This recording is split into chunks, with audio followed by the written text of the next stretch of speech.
Everyone, here we go on a first. You guys are joining me on a first ever.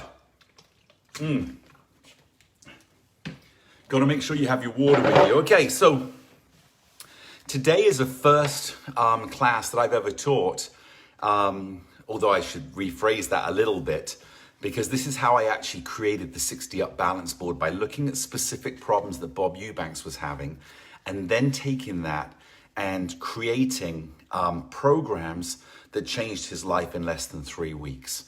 And so today may be the best class I could ever teach, maybe the most important class that we could have for 60 Up, because I'm going to teach you how to self-think and create exercises that will help your specific problem. Now, I've had a couple of people that have sent in messages through Facebook, and any of you that will have looked at the post will have seen some of those questions they have, but I haven't planned anything. And the reason I haven't planned anything and said, okay, I'm going to teach it this way is, one, I want to get your input. And secondly, I want to show you the process of how I figure out how to help issues and address things that are going on. So again, you can figure out yourself how important your own strength is, your own knowledge, your smarts, and trust your instinct as to help yourself, along with us helping you, of course. We're not pushing you away. If I'm just going to go through here really quickly.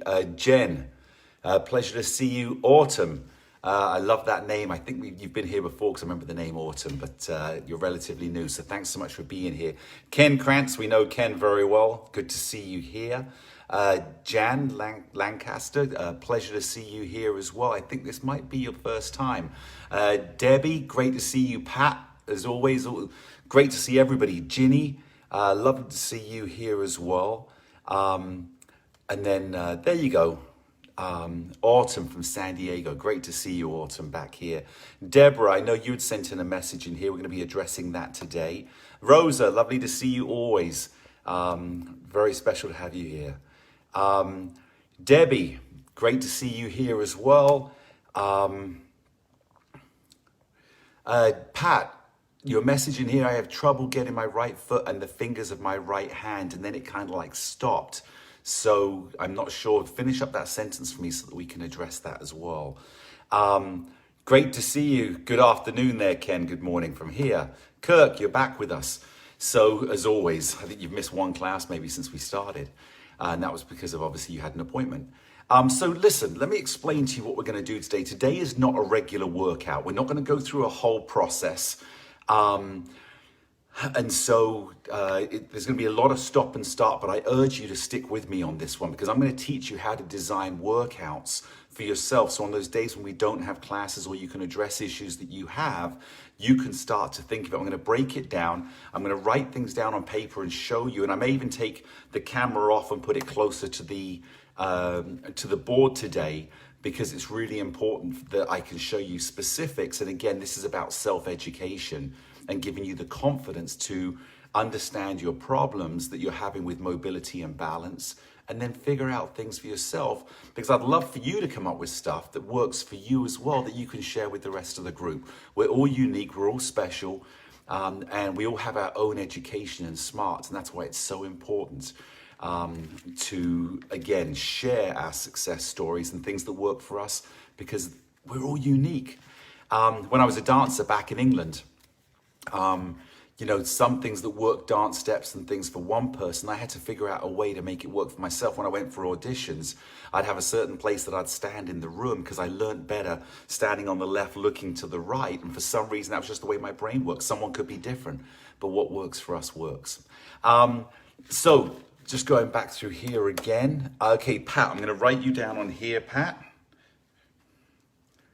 And you've got right foot in the right place.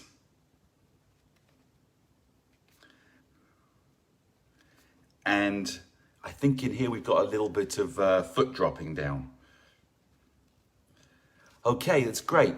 We'll get on to that. Sammy, good morning. Thanks so much for being here always. Dr. Dan, I'm calling you Dr. Dan Schwartz. Great to see you. I was going through your email and suggestions actually yesterday. We've had some crazy stuff going on here, but I can't wait to get collaborating with you, Doctor, and continue to grow this. You're you're invaluable to so many people here with your experience and knowledge. And so I really appreciate you being here. And again, feel free to chime in today as well. Janet, great to see you here. Kimberly, great to see you here. Hello. Jen. Okay, so Jen, you got your left leg that swings a little bit to the side in an oval when you walk. Okay, so I get what we're doing there. And this class may go on a little bit longer because obviously we have a lot of questions in here. And if you like this format, I might do this once a month, maybe the first Tuesday of each month to start doing this. And if it's really popular, maybe more than that, because I'm here to serve you guys, ladies and gentlemen, for sure. So Jen, you got an oval leg swing walking. So many of these things I think are so similar. Having trained so many professional athletes and people that are coming back from injuries and different situations, when you start look at the anatomical movement and the way that your skeletal structure functions, it's actually very simple to start looking, how do I do this? Instead of looking at the problem, we look at the solution. The problem would tell us what solution we got to find, and that's what makes this so exciting. Bob, good to see you here this morning, Bob. Thanks so much for walking. Amy, good morning. Debbie, you live in Round Rock, so maybe you guys could meet up and train together. Tamu, hope you're doing all right. I heard something, thanks for the message. It's really good to hear that all the training from the 60 up has helped when someone falls and they find themselves hanging upside down, and the ability to be able to, you know, you feel like you're restrained or you feel like you're stuck in a certain position, and yet having the mental ability to be able to think of a plan and go through the process you're going through to then be able to eventually come out having had a positive experience rather than a negative is huge. And that's, again, training the brain and allowing to not think of the pain or the trouble that you're in, but looking at the ability you have to enjoy the fact that you're coming out of a tough situation. Great to have. You're doing the workout today, Amy, with the tight piriformis. Absolutely. So again, we want to make sure that comes down to warming up, loosening up, and constantly looking at issues that we're going through as well, and making sure that with mobility and stretching is really part of the process each day. I've actually got a really tight back. I don't know what happened across my top back around up here. I think it might be from sitting at the computer hunched over too much, but I got a lot of pain in there. So every day I have to go through stretching now and trying to loosen it up. And I'll probably have to go to a chiropractor to try and get my back realigned as well. But I'm conscious of it and working on it. Bob, severe frozen gait. Here we go.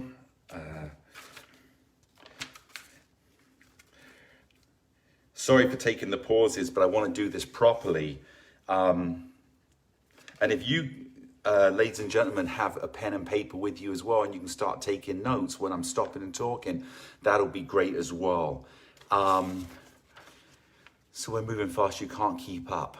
Okay, I got that, Bob. So you got a frozen gait, and that when you're moving fast, you can't keep up. So that's great. There's a couple of exercises in here that I think over time, and look, all these things are going to be where you have to, it's over time. There's no such thing as a miracle quick fix. I believe in miracles, but not just the quick fix. You do one thing and suddenly it's better. I have had experience myself of being stuck in a boot. My foot was frozen. They wanted to operate on it. I couldn't go up on my toes.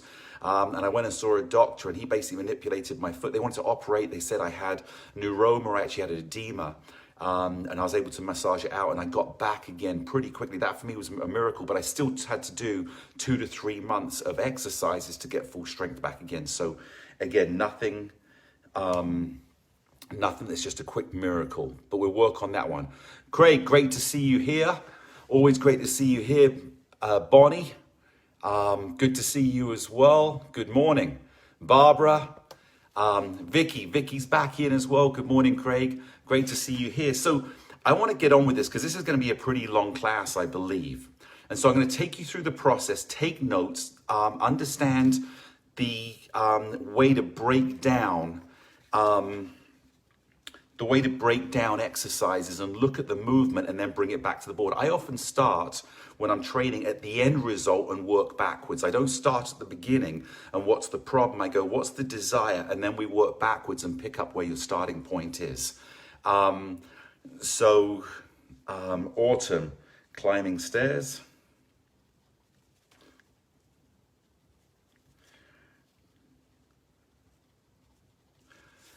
Tomu, you're most welcome.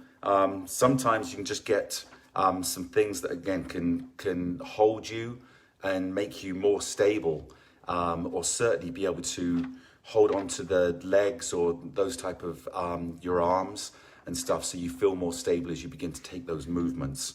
So, or just to be able to just stay stationary and feel really comfortable. Okay, let me finish up with this. Good morning, Pat. Thanks for being here. So you just joined. Okay, let me leave you with this before we get on and start. Okay, I've said this before and I believe it. The greatest teacher in the world is not the one with the most students, right? The greatest teacher in the world is the one that creates the best teachers or the most teachers. The best professor is the one that creates the most professors. The best trainer or physical coach is the one that teaches people to become the teacher of others. And so it's not about how many students I have that makes me powerful. It's how many people I give freedom to be able to help themselves and help others that puts me at the level that I would like to be at. So today is an education day.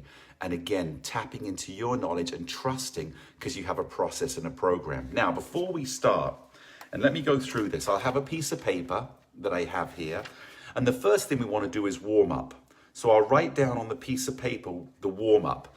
Now, what are we doing as far as a warm up? The purpose of the warm up is to get the blood flowing around the body, to get the heart rate up comfortably, not too aggressively, because that will push the blood around the body. And the blood, as we know, carries the red blood cells, which oxygenates us. So we want to start off with a nice, easy warm up that will allow us to move before we start getting into the training. Debbie, I think I've got you down on here. What to do? Yeah, here we go. Hip flexors and prevent feeling when you feel like you're going to fall. So again, we'll get into that. And I do have that. Beth, good morning to you as well.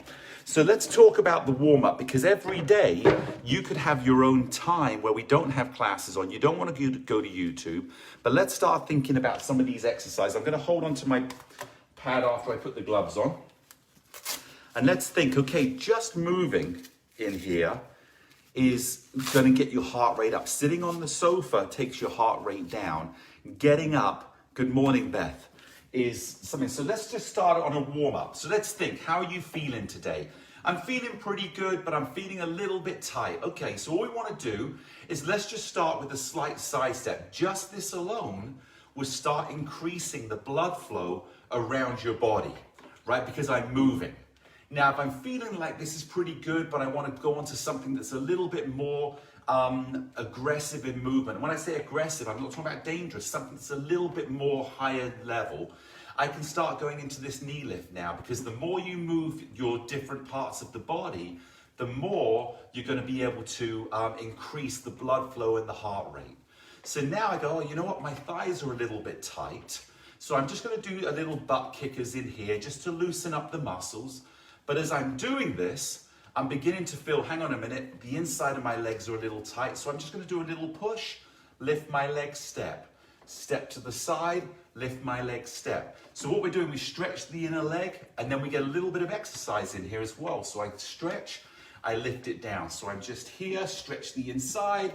And now because I'm getting a wider stance, I'm also at the same time getting more effort into my body and getting the muscles to work. But hang on a minute, my shoulders are feeling a little bit tight. So I'm going to drop my hands, or hold one if you don't feel comfortable. But I'm going to keep my feet moving if I'm able to. So I keep the heart rate going, but I'm going to loosen up my shoulders at the same time. And remember, this is just a warm-up to get your body ready and energized. When your blood flows and the oxygen starts going, the energy starts coming in there as well. So now, just take your hand and just waggle it around. So you're just in here. If you notice, I'm still walking on my feet, and you can go as slow as you want. And then we get to a point where we go, okay, I feel pretty warmed up. So the next thing I want you to do is just feel the board, because we're going into a new movement. That's why I always start with the tapping. I just want to feel where the board is, and it can be a tap, it can be a step, it can be step on the board. And again, hopefully you're doing this with me as well, and you'll see as we change and stepping in, and again, step wherever you want to step right now, because the purpose of this is purely to feel the height of the board. So you can just go ahead and just tap, so I can feel where the board is. Another exercise, if you want to challenge yourself, is come and touch the pole. As we go across here, we haven't really done these exercises, and there's so many that we can do. Instead of tapping the board, we now tap the pole, trying to keep the board stable. Next thing I want you to do, and this is the last thing in the warm-up, do some form of stepping up on the board. So we're up and we're just rocking side to side in here. And again, you should have gone through the basic warm-up of how to get onto the board and off the board that's on the DVD, on YouTube, and on our website as well, because safety is everything. And once you understand how to get on the board and off the board, you're in a great position to be able to get on the board and safely play. Because I look at this at play, when I trained Bob Eubanks, we'd play a lot, and I'd actually laugh with him a lot, because we'd try things that didn't feel normal, because Bob had been shuffling for so long, and yet as part of his history, he could do it. And we'd see him, have problems doing it, and then suddenly it came back again. So again, it's important to laugh at things as long as there's safety. Safety is everything with me. Okay, so I'm going to step back off of the board now, and I would consider that enough of a warm-up. My heart rate's up, I can feel the heat going through my body a little bit, and I know that I'm in a good position now to start challenging the challenges that I have. I'm going to get a quick drink of water, and again, I always say water is critical. Because if you're not hydrated, your muscles can't work well, your blood begins to thicken, which means the oxygen doesn't go around your body quite so fast. Okay. So I'm going to go through some exercises here, and I'm going to stop and keep coming over and looking. If you have any comments or questions, please ask them here, because I'm going to address these. Now, the first one that I have is from Henry and Charles. Now, they have an issue where their foot naturally turns out, and I know Henry has written on the post, so I'm happy to share a little bit more information. When he was driving, he'd go to put his foot on his brake, and because his foot turned out, he hit the accelerator, it became dangerous, so he had to stop driving, because he couldn't guarantee that his toe was going to go against the brake, because his foot naturally turns out, even when he walks or balance, his heel is inside. So I'm going to go through a couple of exercises that would be great. So what I want you to do is grab a chair. Now, when you grab the chair, let me put this down here, you're just going to sit slightly further back from the board. And what will naturally happen, you'll see the feet will be in this position naturally. And this is for Charles, I know it's your left foot, Henry, it's your right foot, and many people have said they have problems bringing their toes in. So let's take this backwards. What we'd like to do is have the feet in alignment, but they've naturally gone here. So I look at the anatomical, the skeletal structure in here and say, what's gone wrong or what isn't working to allow that to happen? So instead of looking at the feet, let's move up the body and start looking at the knees. It would be almost impossible to turn your foot out without your knee having engagement. Now, because the knee tends to go out, let's take a look at the hip and say, hang on a minute, what's happening at the hip? Because for the knee to go out, the hip has to be engaged as well. So the exercise, the first one that I'll start to do, and hopefully you can see my feet here. If we're in this position, the first thing I do is go up on my heels slightly and bring my knees in. Let the knees go out, bring the knees in. Let the knees go out, bring the knees in. So we begin to start working the inner thigh muscle and start to loosen up the hips from being tight, pulling out, and bringing those feet in.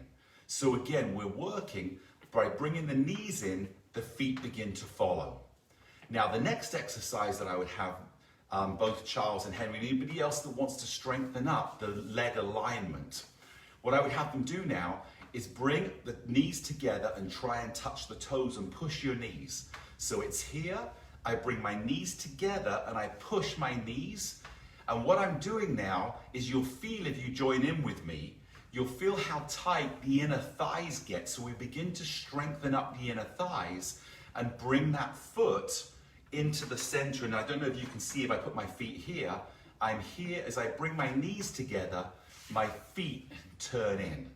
So again, very important exercise that we start to strengthen up here. No different than your upper back, right? If you are hunched over into this position, what's happened is the muscles along your back have stretched out and the muscles in the front have become tighter, so you go in this position. So to strengthen that and straighten it, we've got to squeeze the back muscles and stretch the front muscles across into here so our alignment comes back. No different than we're doing with the hips here. We're bringing the hips into alignment, the knees together to counteract the tightness on the outside and the weakness on the inside. By strengthening the inside and stretching the outside, we'll get better alignment. Now, the next exercise that I would go here is I would now put my feet up on about 1 and 1, and I'll let them touch the pole. Now, from here, what I would do is just bring my knees in, exactly the same exercise, where I go from pole to toe, and pole to toe, and pole to toe. So again, we start getting that alignment going into here. Perfect. Into here. So we get that movement again. It's slow, but it's retraining the feeling. Now what I want to do is put my feet flat on the board into here. And you'll notice probably what will happen is here. So I'll go 1 foot in, out, out. So we begin to get the brain used to working one side of the body and feeling the foot movement. And then from there, I would then turn my foot. If you notice, my right leg now is going diagonally across. So instead of going straight, I've actually gone to the inside. So now I would just go on 1 foot for 5 repetitions and feel turning more than I need to. Then I would come back to the other foot and go across the other way. So my left foot, I'm turning in. I'm thinking of my knee. I'm not thinking of my foot. So my knee is getting my foot to react. Next, I'm going to make this the last exercise. We've got a lot to go through in here. The last exercise I would do would be now pushing down and lifting my foot up. So all I'm doing in here is I'm lifting my knee, and I'm going to give you a little adaptation in this to take this to the next level. So in here, I'm just lifting my knee and thinking of my knee staying in alignment and allowing my foot to follow with it. Now, as I do that, I want you to pull your toe up. So as I'm coming up into here, my knee comes up and I'm pulling, and think very specifically of your big toe coming up to the inside of your knee. So I'm here, as I'm pulling up, my big toe is coming to the inside of my knee, and what we're learning to do is control the alignment of the foot coming up into here. So when I lift, I don't do this with my foot, but I think of bringing my toe to the inside of my knee here, and that would allow me now to go into here and then keep that foot up. This is the last part of the same exercise. I'm thinking of my toe being joined to the inside of my knee, big toe to the inside of my knee, and now it's no different than driving a car, where I'm here, I lift and push your foot down. Up, push your foot down, up, push your foot down. Now, these exercises aren't going to just cure you overnight. It's something you have to train your body to feel.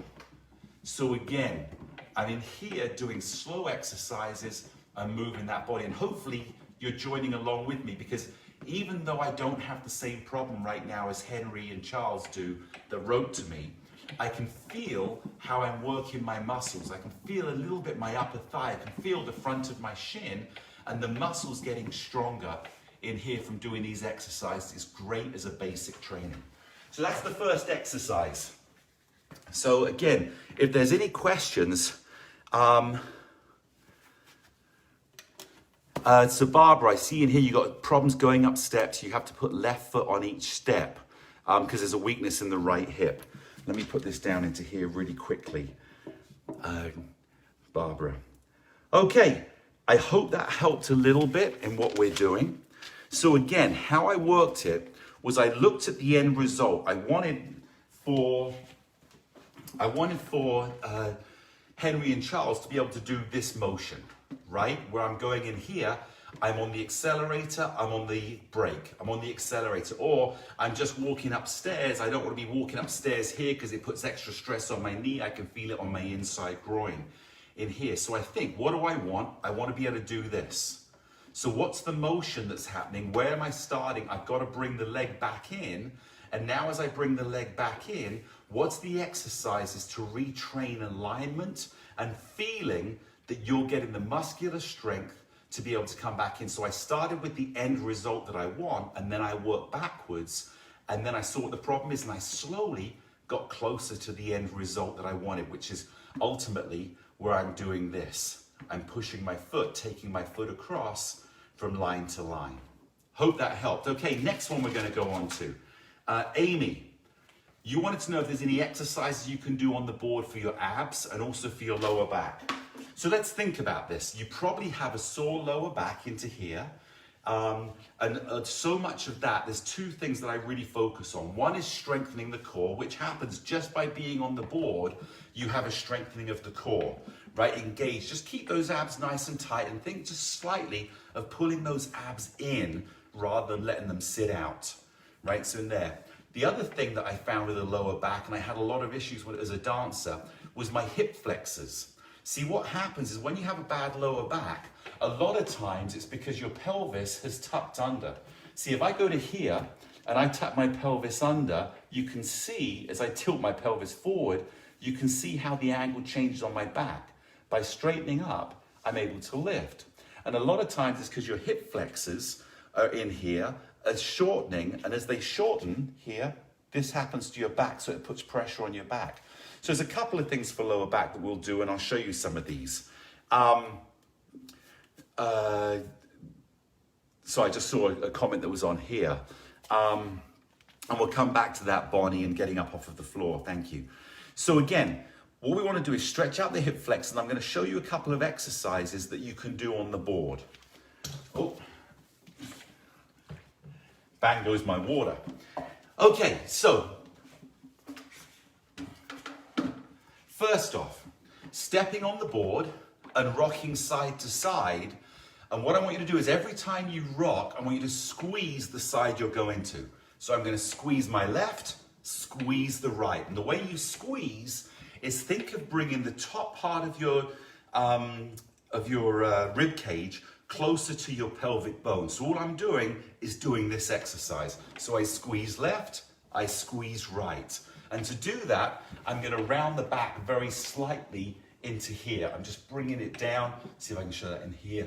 And just doing that. And again, squeeze those muscles. It's really important when you squeeze to blow out, so you can remove the air from the diaphragm as you blow out, which allows you to contract the muscles more. So into here, push to the side. That's the first exercise. And that will begin to work the obliques, a little bit of the serratus, and work on one side of the core, stomach muscles, abdominals more than the other. So leaning.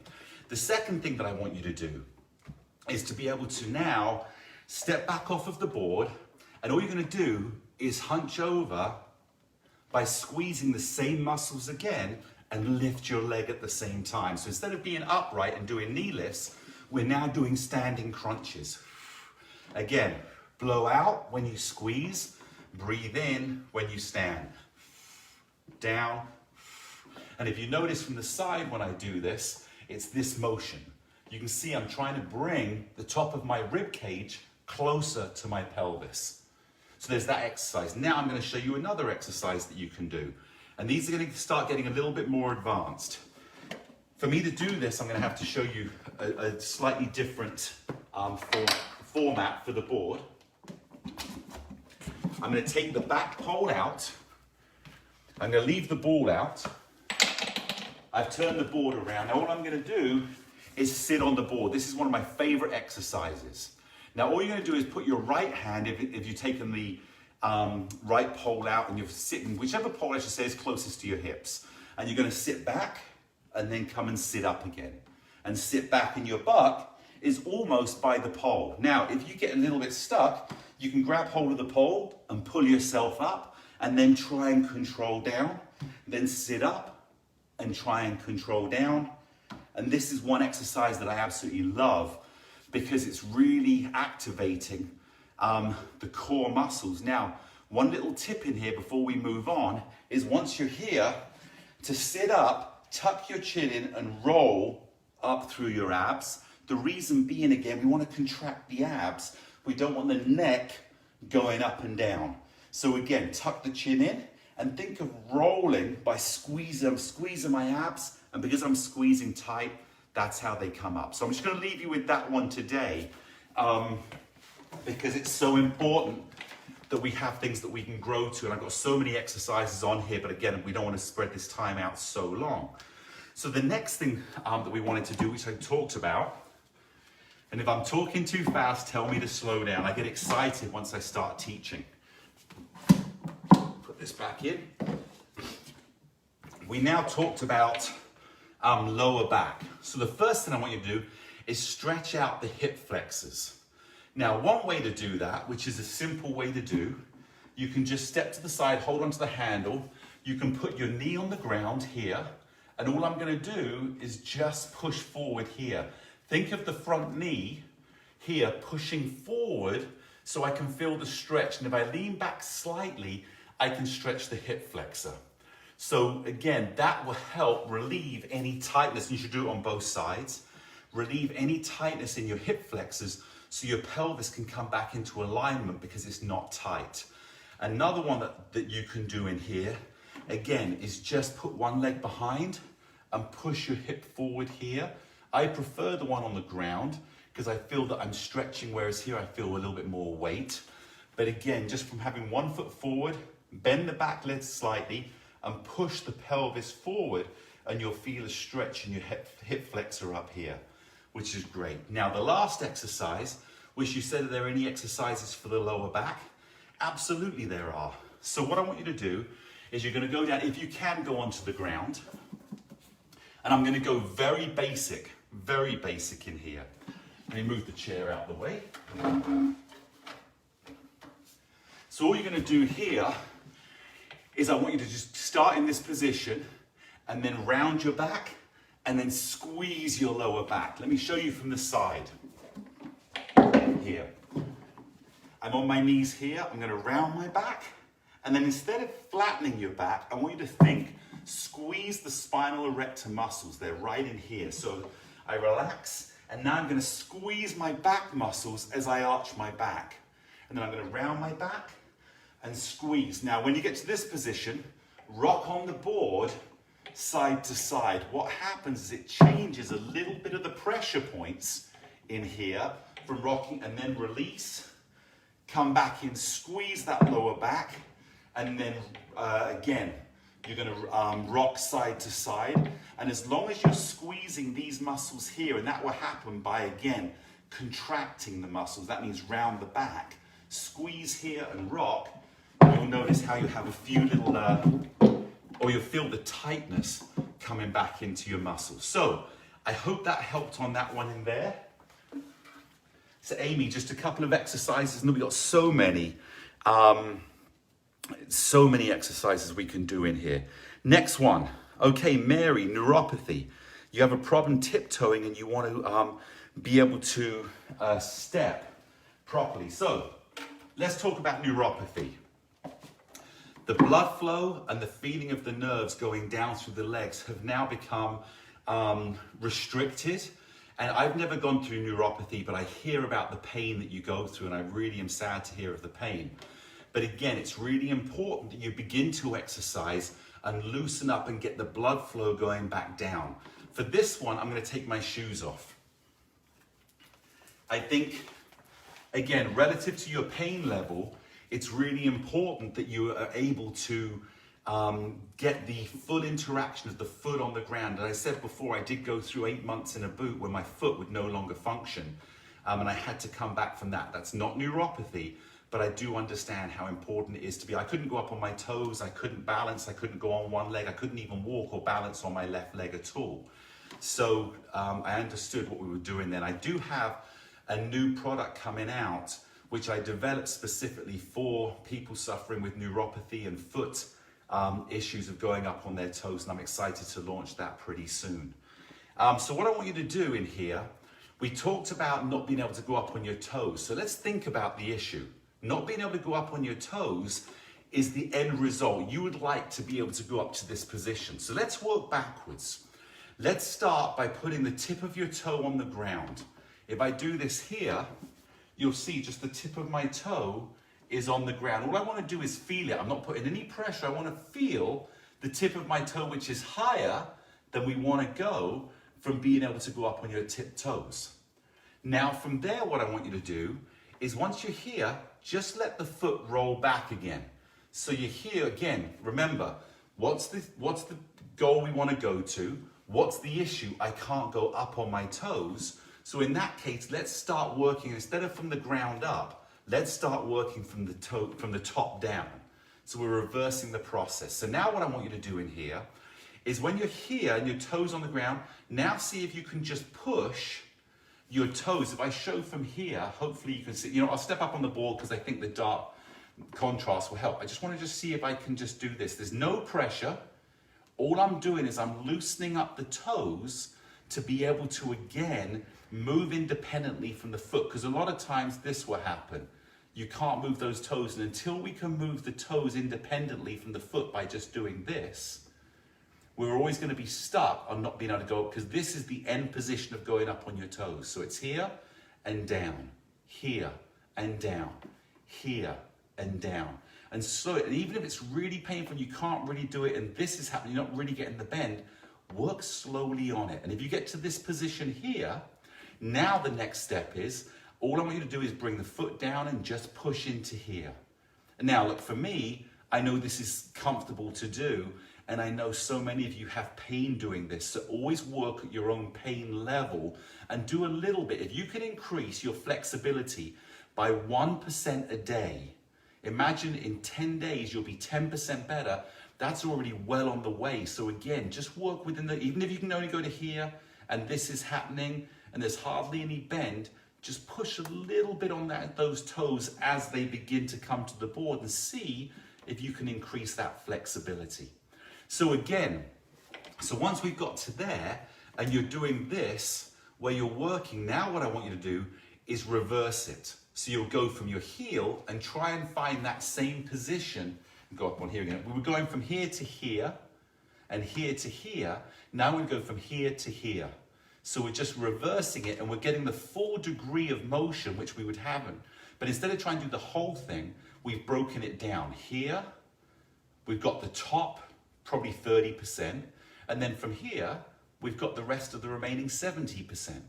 And so that's how I would start working on there. And then eventually you'll go 1 foot up, 1 foot up, and then eventually you'll go 1 foot up and try and raise the other foot to meet it. So we'll push off of both feet and try, so we don't have all the weight going onto 1 foot, but both feet, one leads with its action, then we push on both and try and go up. So that would be a progression that I would work with you if we were working together one-on-one.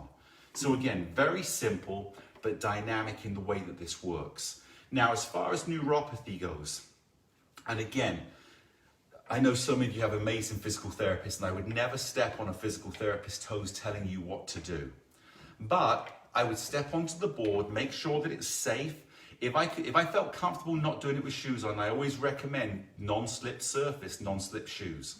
But if you feel comfortable, what I would do is I would start rocking side to side. Again, I'm in socks. Again, make sure the surface is clean. If you're not in a safe position, do not do this exercise. But all I want to do is start pushing with the outside of my feet. So my feet are on one, and I push with the outside of my feet. And I feel the weight going to the outside, because that's where the pressure is going to be. That's where you're going to feel the nerves in the feet sending messaging back, which may not be happening so fast right now until we get the blood flow going and the neurons reactivated again, pushing into here. But the outside will start to have that blood going to the outside. Then I would step to 3 and 3, and I would start rocking and pushing on the big ball joint, of my big toe. So the ball joint of my big toe, and just pushing side to side. So now I feel the pressure on the inside of my feet. And by doing that, I'm then bringing the blood to the inside, or the pressure points, the nerve activation, the messaging begins to go to the inside. Now, the last thing that I'll do on neuropathy for now would include the red ball. So let me step back off of the board, and I'm actually going to take the red ball and I'm going to take it off of the board. And again, I'm not going to do this standing up because I don't want to end up having issues with the ball, but I will bring my chair to the center. I'm now going to take my right foot onto the ball and I'm just going to roll my foot. And this is something you can do watching TV. I wouldn't stand up on the ball without being in the board. One, because of safety of balance, and two, this was designed to be in the board, not on the floor. But just watching TV and rocking side to side, just lifting my foot up and down, feeling the little massage points that I put on here, as well as grip massage points, feeling them engaging in my feet. And if it's hurting, just put a little less pressure on there, or you can get a towel and put a towel over the top of the ball so you don't feel the pressure points quite so much, but you'll still have the flexibility of moving that foot. And again, engagement is critical. I would then move the ball to my heel, and I would do the same thing on my heel, rocking it around, because obviously neuropathy is the whole foot going up to the leg, and it depends on the level of your neuropathy. But I would just be in here nice and easy, just feeling it massage my feet. And again, just trying to engage, feeling and getting the brain to send the messaging to the foot, and then getting the blood going down there and starting to re-engage, reawaken that area. I hope that helps a lot with that one in there, Mary. Okay, next one we're going to go on to. And again, I hope you're doing these with me. It's very, very different, but again, I want you to understand how to design this workout. So the next one I'm going to do is a little bit different the way I'm going to show you how this works. So let me just do these up.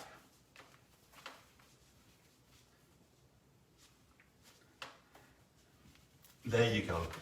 This reminds me, remember when you very first learned to do up shoelaces and it became something that was a challenge and you want to do it because you wanted to feel grown up? And you can see I'm sweating in here. These are not easy. They're great. Good morning, Vivian. Great to see you here. Amazing lady. Thanks so much. So the next one we got is, so I was just saying, doing up your shoelaces, how that became something that was such a challenge as a kid, and you learned to do it and then you felt so grown up. Now, it's like, you know, we don't even think about it, and that's the beauty of learning or relearning how to do it. I went through my own challenges many times where I had to learn to use my fingers again and learn how to put a nut on a screw. And just having to go through that was so frustrating. But then you get the other side of it and you're back living life again. Amy, there's your water break. Thank you very much. I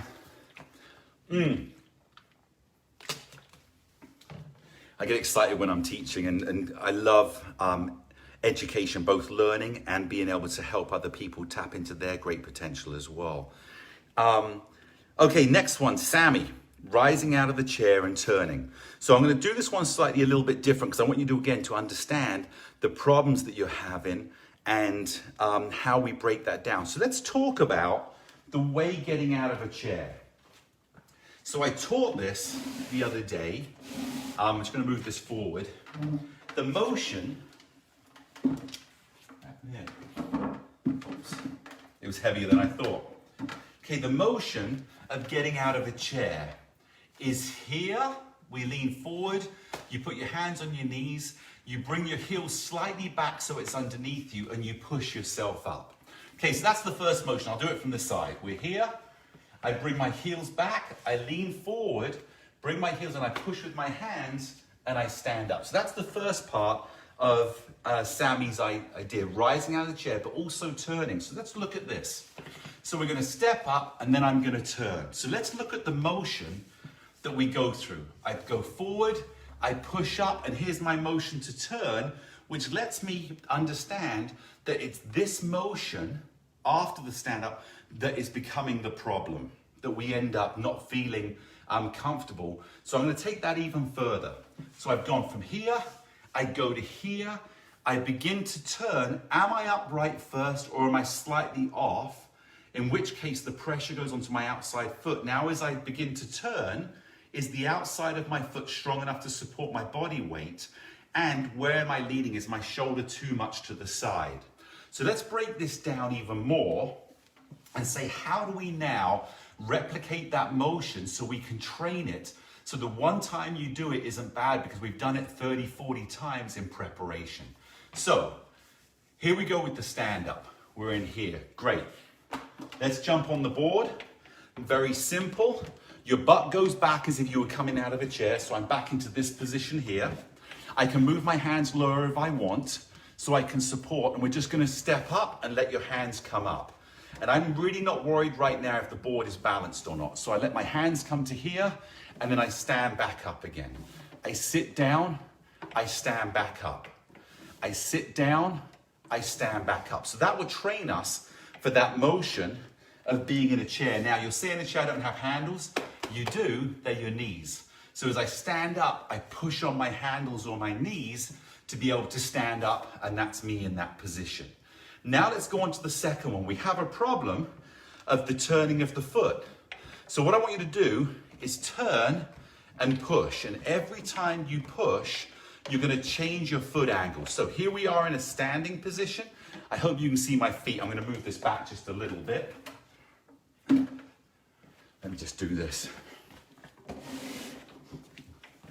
So I'm in this position, I've stood up. Now every time I push on the right, I'm going to turn my foot slightly this way, turn my foot slightly this way, and I'm going to lean on it. And I'll notice as I'm doing it, the pressure is always on my little toe. So here's my little toe and I'm pressing, and I press, and I turn completely to the side, and just do this exercise of getting used to leaning onto that foot. Look, it's exactly the same motion as I stand up and I turn. Look at the motion I'm in. If I replicate that, it's the same motion here. But I'm actually doing it on a moving surface. So when I get on the floor and I step up and I turn, I'm on such a solid floor I can feel that. Now, the other way that I would train the ability to turn in here, if I'm in here, I'm just going to advance this a little bit. As I go here, I'm going to bend and push back, and then bend and push back, and bend and push back, and bend and push back. Because what I'm doing is I'm strengthening the one leg, where I would now advance it, where I go here and down, here. It's a small little back leg lift, here and down, here and down. So I'm doing more than I need to do to get out of the chair. I hope that makes sense for you to do. So again, replicating it one more time. You step up and you turn. And what I would say in here, as we're going through this, Sammy, is start off without leaning. You're going to stand up and then turn and go. So we break it into two motions until you feel comfortable stepping up and going straight into it. We isolate and get strong here and get strong here, and then the motion of turning sideways here becomes natural. Now, the last thing that we could do with this, and this is for anybody that has problems changing direction, you can step up to here, then step up to here, and then step up to here. So we're training the body to feel the movement, and then I would do it not with the how do I say this? The leg that's not turning first. Now go with the one that is turning first, and just step into here and feel that strength. You'll be amazed at how quickly you'll get strong and comfortable and go back into that standing and turning out there. So I hope that addressed the issue. Again, critical for us to be able to get up and move and start combining the exercises so everyday activity is so simple. Okay, next one we're going on to. Oh, I love this one. Deborah, hip flexors, and then preventing falling once you've lost balance. This was huge for Bob. This was an exercise that I absolutely love because I went through this with Bob. If you begin to trip, Look, if I'm going across here and I trip, how do I stop myself from falling? And once I break it down to you, it's going to be so simple and you're going to get it and it's going to save you so many times. So first off, hip flexors. Hip flexors are so easy to train. And the reason being is because every time you lift your knee up, you have the hip flexors that are working. So just something as simple as this, lifting up, are beginning to strengthen the hip flexor. Now the next one is when you lift your leg up and just hold it in this position. Now what we're doing is we're using the hip flexor to lift. Now we're holding, so we want to just hold that tight, and this muscle, the hip flexor, is beginning to strengthen. Now to increase that, you can go to here. Once you're here, just do small little knee raises without putting your leg down. And I wouldn't recommend more than 4 or 5 at a time, because the hip flexor is also very sensitive.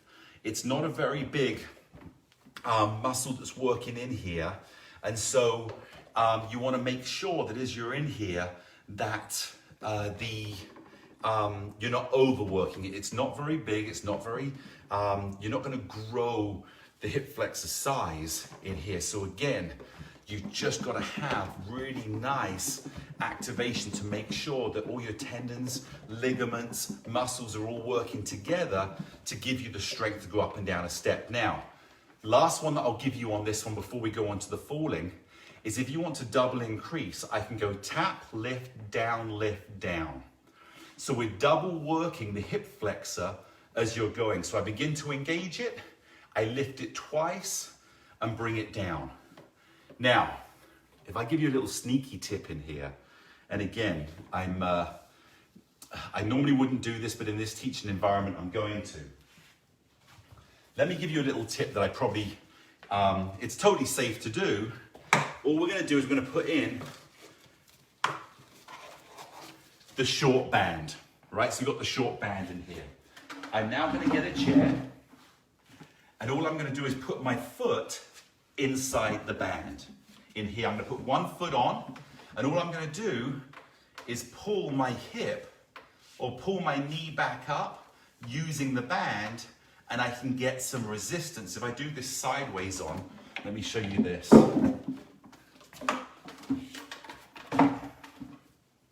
So again, I'm in here. I put my foot in the band, put my other foot on the board to hold it, and now all I'm going to do is just pull in here, and having that little extra resistance of the band is something that would give you slightly more of a hip flexor workout. So that didn't come from me, it did come from me, but that's how you can get a little bit more resistance on your hip flexor exercises to strengthen. Now, moving on to the next one. Here we go. If you begin to fall, and I love this exercise, what do? So let's think about this.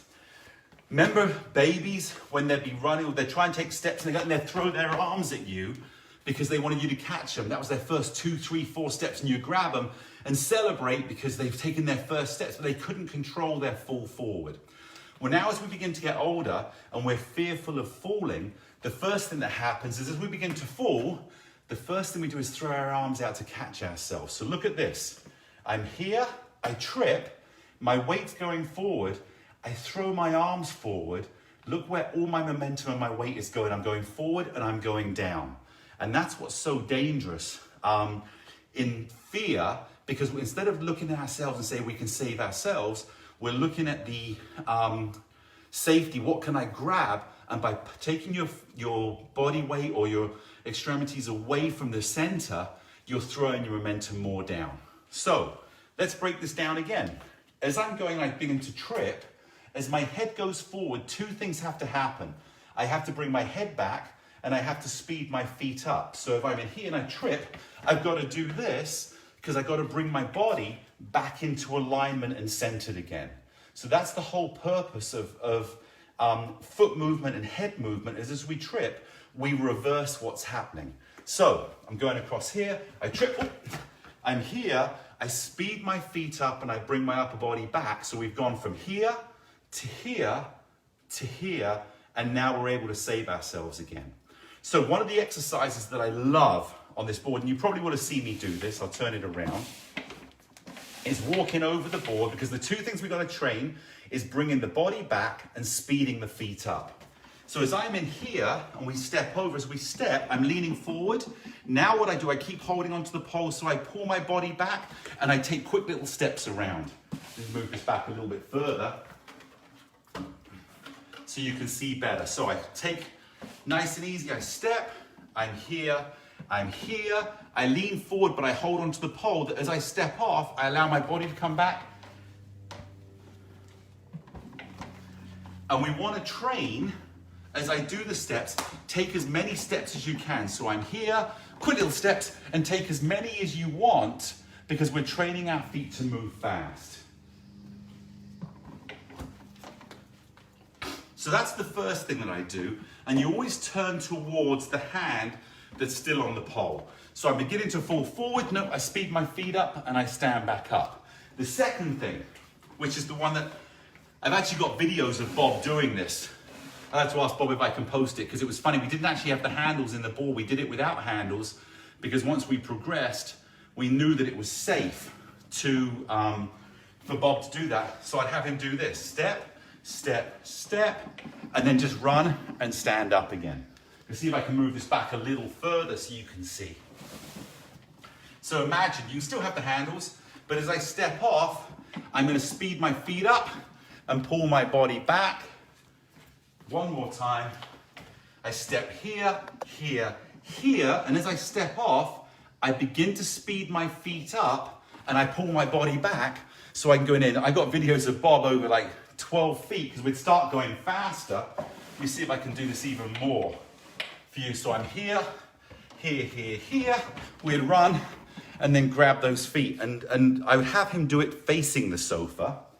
So the sofa would be over here. So I could go to here, here. And if he felt unstable, at least the sofa was there to catch him. Again, safety. So again, that's so simple to do. And again, let me explain again. I started looking at the problem and worked backwards and said, what is the motion that we have to do? What are we going to have that brings back everyday real life activity? That's why when people turn around and say, you hear people will say the 60-up balance board is a waste of money, it's too expensive, it's not worth it, it doesn't work.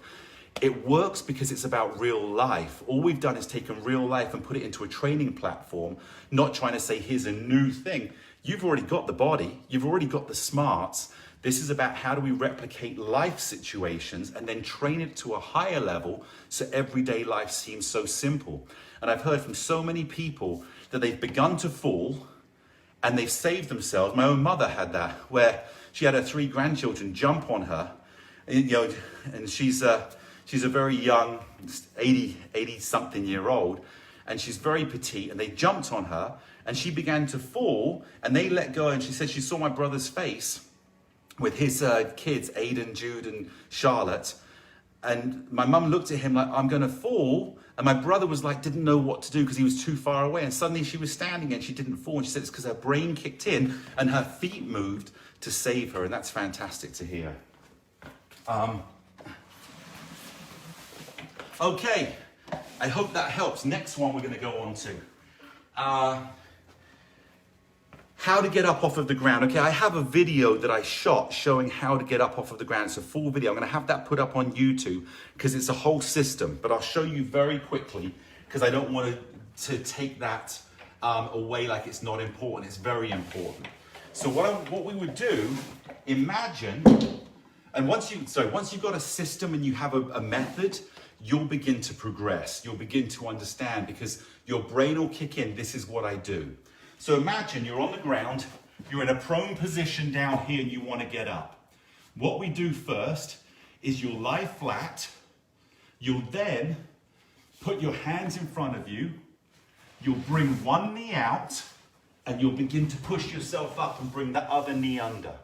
So now you're on your knees and your hands. Even if you've broken your wrist, you can be here. The next thing you'll do is you'll slide one leg up. You'll lean back on that leg, grab hold, we're just talking about training to get up, grab hold of the poles and push yourself back up again. So we're prone, you'll land flat, you bring one leg to the side, I can move this a little bit more forward, you here, bring one leg to the side, push yourself up and bring both knees together. Then you'll take one foot, bring it here, grab hold of the poles, tuck your back foot under, which is critical. You'll pull with your arms and push with your legs. But I'm going to get that video put up on YouTube. I've got to go find it and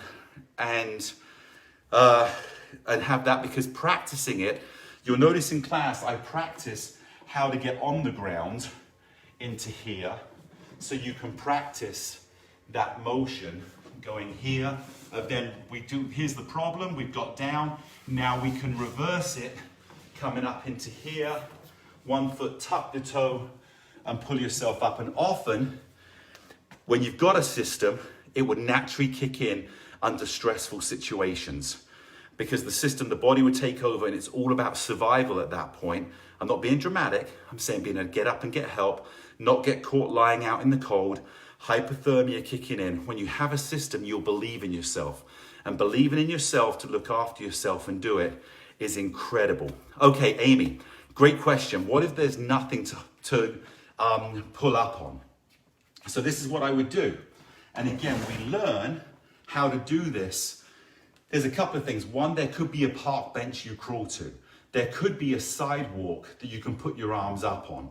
There could be a stone or a rock, I'm talking about a big rock, that you can grab hold of and help push up. But if you don't, and again, that's having a system and saying, okay, what's around me? What can I use for survival? If not, I'll be here. I now push, I put one knee up. I come up into here, my hands are here. I bring my foot up. Now you do have something to push up on. You've got your knee here. As long as you tuck that back toe over, and that's why you'll see I'll practice in class here. Now I can put my forearms on and I can push with my body. And if you want to, you have that determined look. I've read stories, incredible stories of women who had a child stuck under a car, and they lifted that car up and got their child out. You know the incredible strength that women have, and men as well, when they're under pressure and have a purpose and a reason. So again, if you're on the ground here and you really want to get up and you know this is a matter of survival, and you put your attention, it may be something, I want to get up because I want to see my grandchildren tomorrow. There's always a dynamic reason. So I'm here, I bring my knee up, I come up on one knee, I bring the other knee together, I put my foot up, I tuck under the back toe. It's critical because you've got to push with both legs. Now I can put my hand here and push, or I can put my forearms here, and I'm thinking of pushing very slightly forward, but then up. So I go forward, and then I come back up, and now you're in a position to be able to recover and go again. It does take training, and you'll see that I do this training in class, how to get down, how to get up. So confidence-wise, you know how to do it, and then you have the ability to practice it. And I say, practicing it a couple of times a week can save your life. And at the same time, it makes you stronger, it makes you more agile, it gives you the confidence not to walk around in fear of falling, but rather enjoying everyday life. So, let me move this back in again. Okay, I don't even know how we're doing on time right now. So I hope, Amy, that helped address the issue. There's always something there. Okay, next one we're gonna go on to. Pat. Very simple on this one, and I'm not going to shorten these down. I'm going to help them. I do see Bonnie. How about from sitting to getting up? We'll get to that one as well. Remind me, Bonnie, if I don't get to that one and I say it's the end, remind me. I can do that quick. Okay, so let's talk about. We've got in here, Pat. Is that right? Yeah, Pat. So if I want to put my foot in exactly the place I want it to go, again. Your foot is the furthest part from your brain, right? So if I go in here, I want to start connecting to things that are a little bit closer to me that I can control. Because if I put my knee here and my foot goes out, my knee leads my foot. I teach this with soccer players all the time. If I'm striking a ball, think about your knee going where you want the ball to go and your foot will follow. If you think of your foot, your knee can go all over the place, and then you're not striking the ball right. So it's the same with foot placement.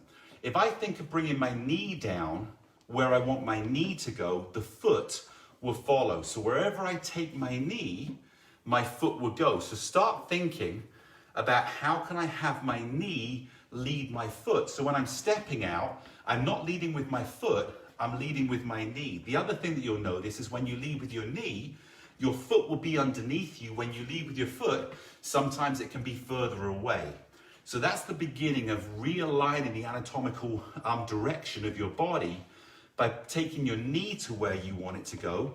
And just, if you want to look down and think, I'm going to take my knee to where I want my foot to go, and watch how the foot begins to follow. Now, the second part of that is the issue of the toe dropping down and not being able to, again, lift up. So it's a form of different degrees of a dropped foot. Well, that comes again from strengthening up down the front, but also strengthening along the tendons of the toe. And this can take time because we have to re-engage the strength and get the feeling. So the feeling in here is even if the foot's not moving, put your feet on the ground and have the brain think of pulling your toe up. Not your foot, just your toes.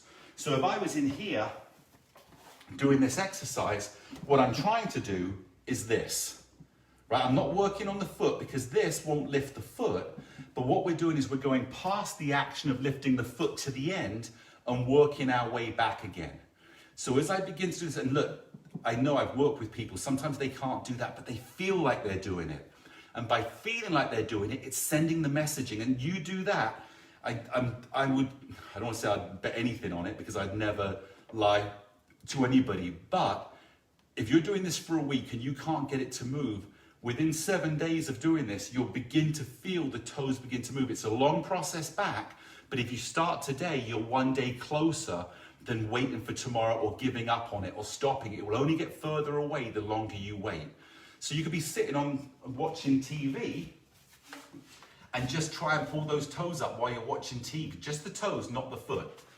Then we go to the next point where you've now got your toes coming up a little bit. Now rock back on your heel as you pull the toe up and see if you can pick up the ball of your foot off of the ground. Sounds so easy, I know it's not, but it's a small progression to start having that action. Then using the board. What I would do, let me turn it sideways so you can see. I would put my toe against the board and try and keep my toe in alignment with my foot as I'm lifting my knee. I hope that makes sense to you, because what would naturally happen is this would naturally happen. It would drop, or this would happen. What I want you to do is try and think, I'm pulling up my toes, I'm trying to rock on my heel. Now I'm just gonna hold it. I'm just gonna hold it in place and see if I can keep that foot in perfect alignment.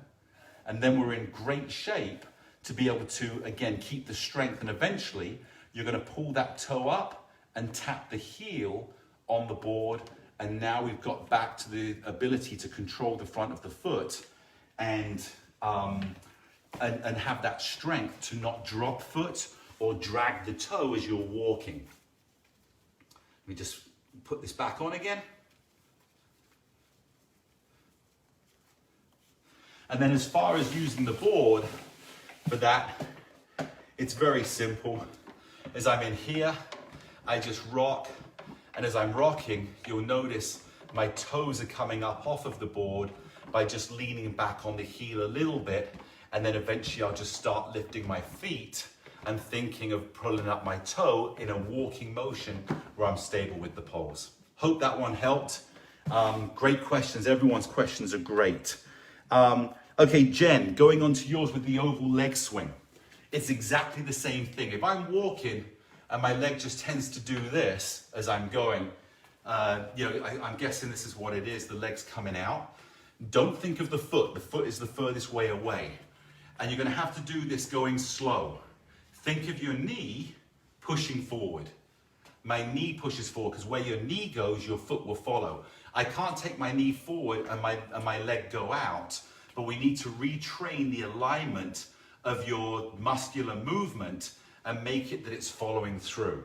Now, if there's a problem with the hip that's forcing it because taking it forward, there's a clicking going on, there could be some form of tightness that's in there, there could be some scar tissue that the comfort goes in. You're gonna have to get that removed or loosen it up. Heat pads, and again, I'm not a doctor, I'm not gonna be a physical therapist, to tell you what to do, address that if there's pain. But if there's not pain and it's just become a habit, we change the habit with good repetition. So to do that, I would just be doing this exercise, thinking of, oops, I lost my balance there. Think of where my knee's going. Can I take my knee forward and not allowing this to happen? Another thing that you can do, and this is something I'm just making up on the spot, I would turn the board the opposite way around.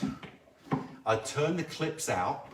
I would stand this side and I would try and bring my knee up. I've never done this before, so this is just, again, looking at the problem. How do I get alignment? And just bring it up so my knee goes inside the pole. If it hits the pole, I know I'm training it wrong. So I begin to do this exercise to get alignment.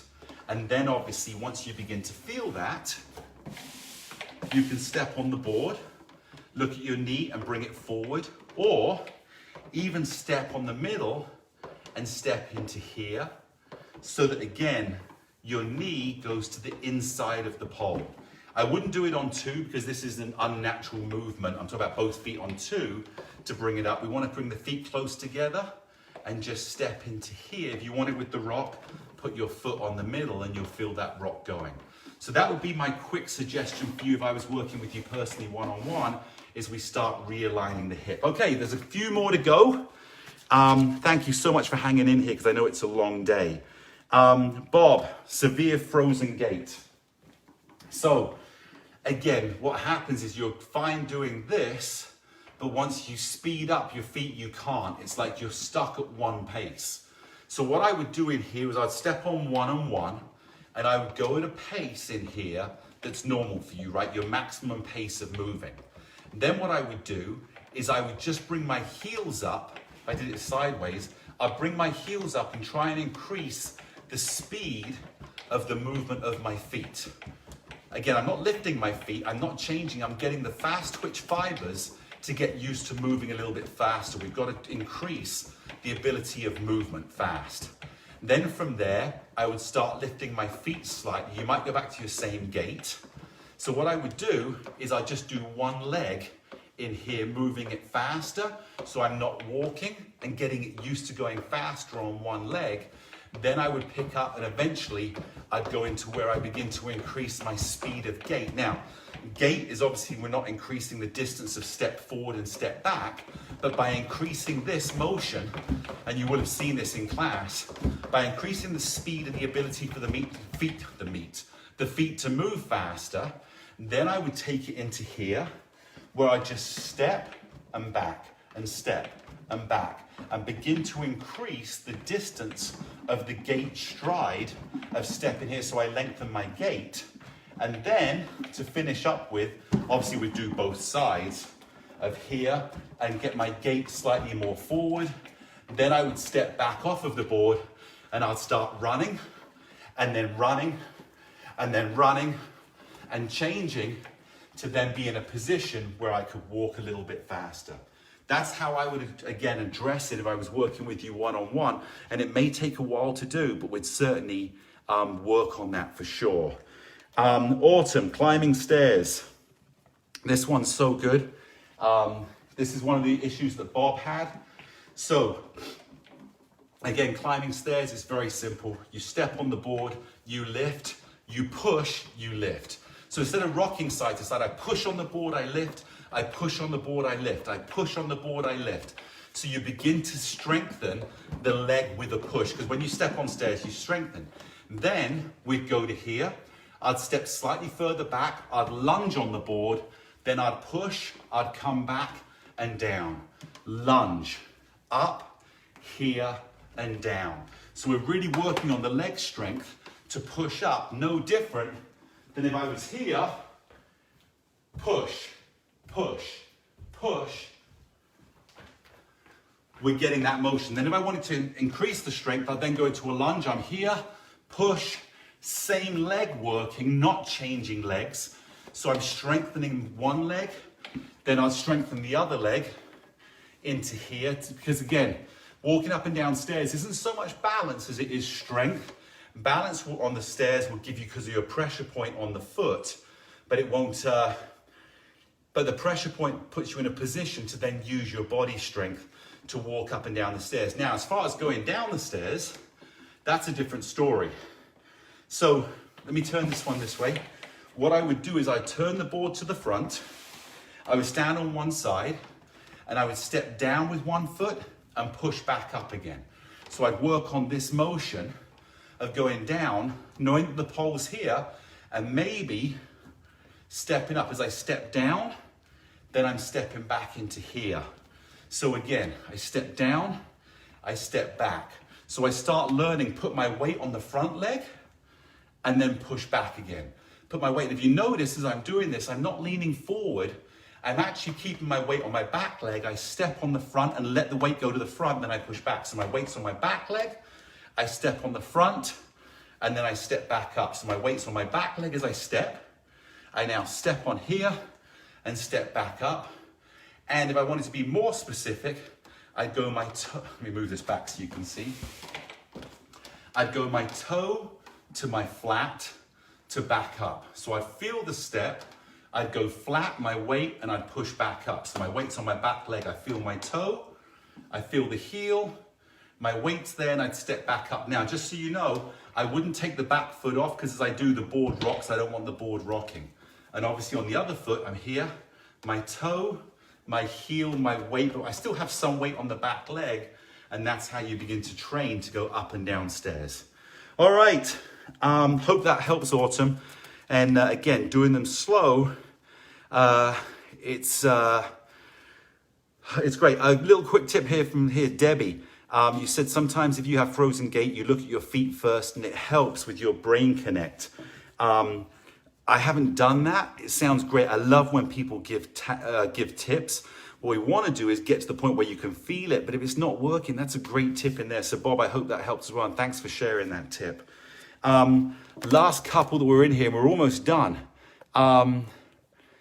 Barbara, you had sent a message going up steps. You have to put left foot on each step because you've got a weakness in the right. Okay, Barbara, great. So what we want to do here, very similar to the last exercise, is focus on the right leg. But the way we're going to do that today is you're going to put your right foot on 1 and your left foot on 3. And what I want you to do is start by rocking. You'll notice your right leg works a lot more than your left leg.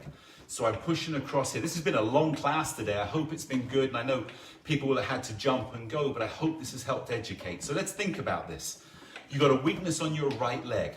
How do I correct the right leg? Whichever leg you want to strengthen, put it closest to the middle and the other leg further away. So now I push on that leg to rock and I'm beginning to strengthen that leg. Then bring it to a balance. And what's happening is you're really strengthening that right leg. And it won't be easy, it won't just happen, but you'll be in a good position. Then you're going to step and step on 1 and push. So I step on 1 and push. And I step on 1 and push. And I step on 1. So now your weight is really transferring closest to the middle, so you're strengthening up that leg. The next thing I would do is bring your foot to the middle and try and balance on 1 leg and do a slight knee bend and push. And a slight knee bend. And the reason I have this on the center with a little wobble is because it's wobbling, you're controlling your balance, which means you're really creating this strength in the quad muscle for dynamic tension. So it's a whole dynamic tension strength. So if I begin to go this side, my leg can support the wobble. If it goes to the inside, my leg can support the change in my foot pressure. And those are the exercises that I would start off with to strengthen your right leg. And then eventually start going onto the board stepping, where you step with your right leg first. And again, because you want to go up steps, you want to go left to right, I would start going, in there, I would lift the leg higher as if you were stepping up. Lift up and step back with the right foot closest with the left as if you were in a stair situation. My right leg's behind, I bring it up higher and I push. I step the right leg back further. And those are the exercises that I would have you do in there as well. And I think we got one more, which was getting out of a chair. This is the last exercise for today. Move the board out the way. Well, let me do this with the board first. I should say that. We addressed this a little bit earlier, and I hope I'm not over repeating, but I would step my feet on one and one, because that's normally how we sit. And I would just try and find my balance so I got strong on both legs, equal pressure.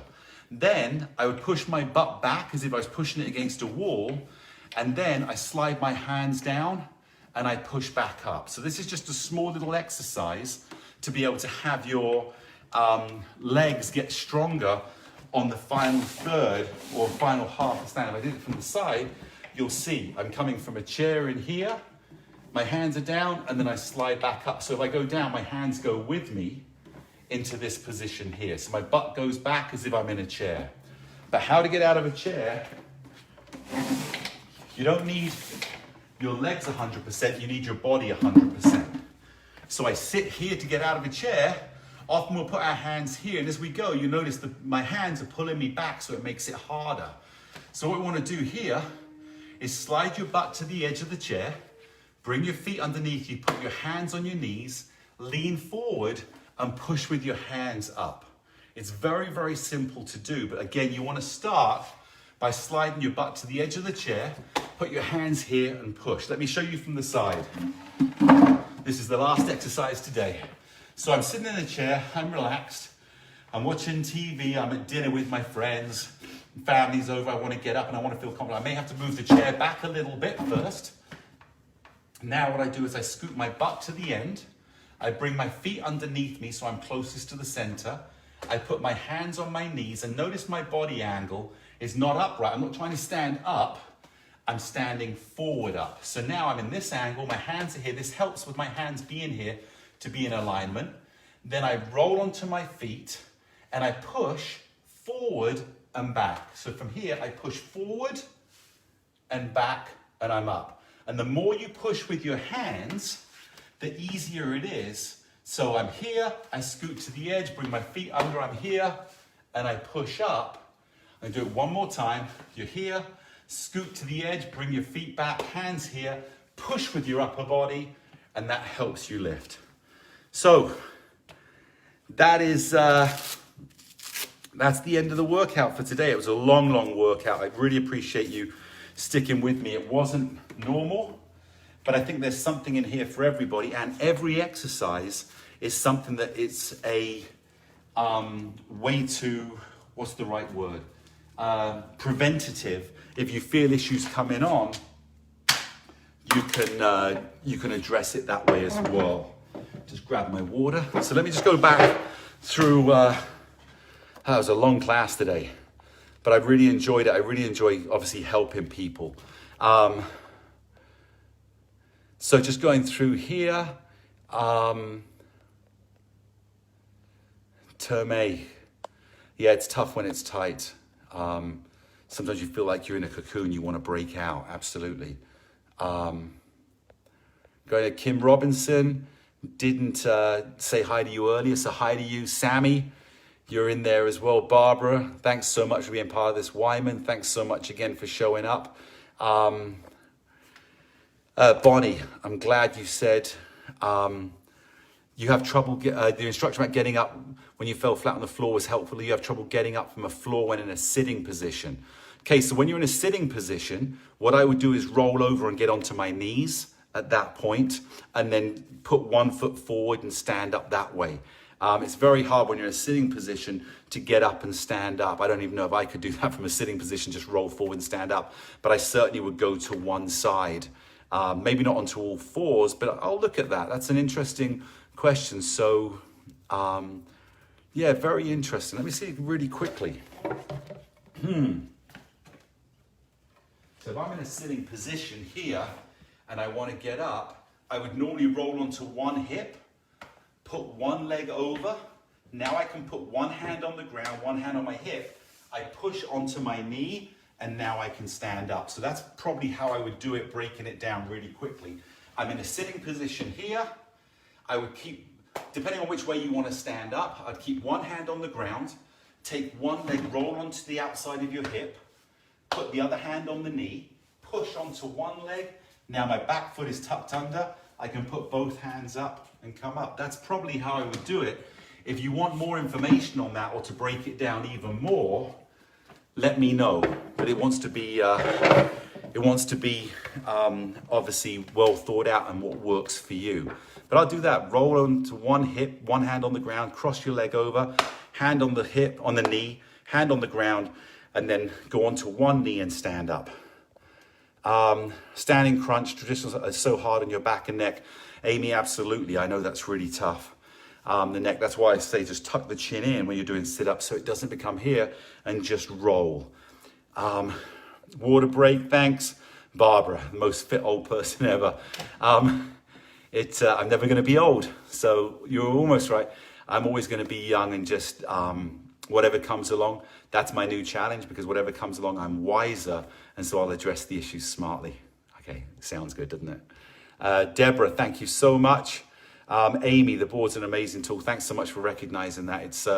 I get more excited when I'm working on it than when I'm talking about it, because real life action like today's been really invigorating for me. So thanks so much to get back and go to the basics of when I created it, helping Bob Eubanks, and how we broke things down and sharing that information.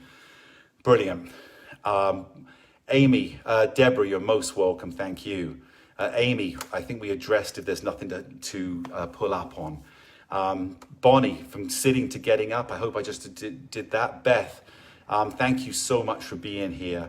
Again, I know it's a long class, but I love the fact that I can engage. Deborah, Debbie, Donna, Debbie, thanks again for the tip on there. Amy, you need water, Dan. Thanks, Teach. You're my coach now. Thank you. I know I just when I get caught up in teaching and giving information, I get excited. No, I totally get it, Sammy. You've gone. You found all the information. Yeah, you found all the information. Great. That's great. Thanks so much. Autumn, thank you so much. Craig, thanks so much to you as well. Bonnie, I just did that. Hopefully you saw that getting up from the floor. Autumn, very helpful. Really appreciate it. George, you always call me Danny boy. It reminds me of a kid when I was growing up. I knew I was okay. If they called me Daniel, I was in trouble. If it was Danny boy, I was okay. Debbie, so helpful. Thanks so much. Dan, really appreciate your support, and look forward to engaging you more on here as well. I know that you got a mine of information that will be so inspiring for people as well.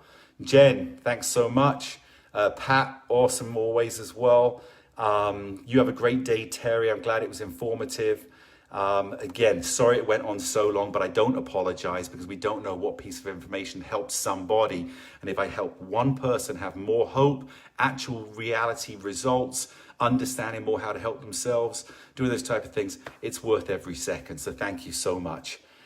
Vicky, you're going to go on to, you plan to do YouTube now. Yeah, it wasn't a workout today, it was an educational process, but the educational process is better than just doing a workout and relying on that. You know more, and you can create your own solutions as well. So that's fantastic. Have a great workout, Vicky. George, there's Danny boy. Amy, thanks so much. Bonnie, I hope I addressed the getting up off of the ground. And if you want me to go over more detail in that, please let me know. So anyway, love to you all. Thanks so much for being here. I have no idea what time it is. I'm going to click. Oh, I'm going to think we did probably an hour and a half there.